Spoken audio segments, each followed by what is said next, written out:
আমাদের ক্রিকেটার মোস্তাফিজ গর্বের এক নাম।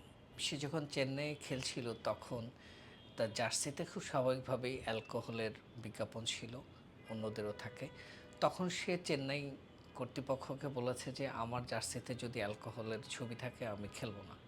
তখন বলেছে যে, "এটা রিমুভ করতে হবে" এবং কর্তৃপক্ষ বলেছে, "এটা রিমুভ করতে গেলে যদি রিমুভ করতে চাও তুমি সেক্ষেত্রে তোমার ৳2,০০,০০,০০০ ডিডাক্ট করা হবে তোমার মূল টাকা থেকে।"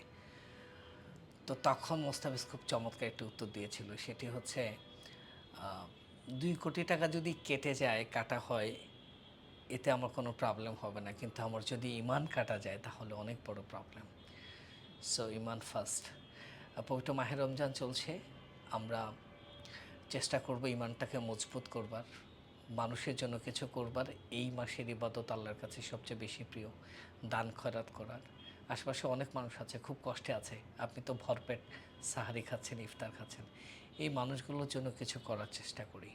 ভালো থাকি সবাই। পবিত্র মাহে রমজানের শুভেচ্ছা। আসসালামু আলাইকুম।